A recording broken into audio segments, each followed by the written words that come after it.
მუნიციპალური განვითარების ფონდში სამწუხაროდ შესვლისას შესწავლის შედეგად გამოიკვეთა მთელი რიგი პრობლემები. პროექტების დაგეგმვისა და ზედამხედველობის სუსტი სისტემა, რაც მრავალი დაგვიანებული ან სრულად შეჩერებული ობიექტის მიზეზად იქცა.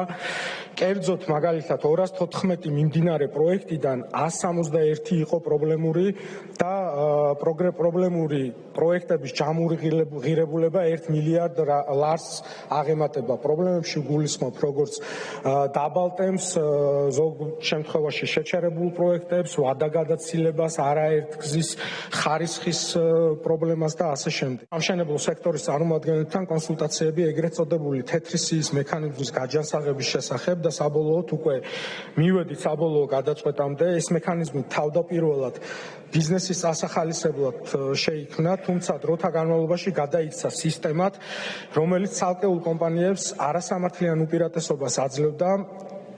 დაფიქსირდა შემთხვევები, როდესაც კომპანიებმა მიიღეს საავანსო თანხა და ეს თანხები სხვა მიზანს მოახმარებს და არა იმ კონკრეტულ პროექტს, რომლის მიზნობრიობითაც გაიცემოდა კონკრეტული ავანსი. ჩვენ ვერ დავუშვებთ, რომ წყალი, რომელიც საკმაოდ ძვირი გვიждდება, ვინმე უკანონოდ მიიტაცოს და ამ თვალსაზრისით ჩვენი პოზიცია იქნება აბსოლუტურად უკომპრომისო.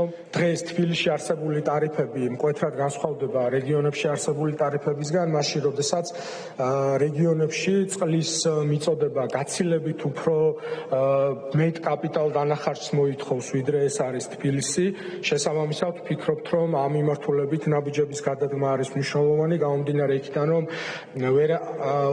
ვერ უზრუნველყოფს კომპანია თავისი საოპერაციო ხარჯების მინიმალურ გასტუმრებასაც კი დღეს არსებული ტარიფებით.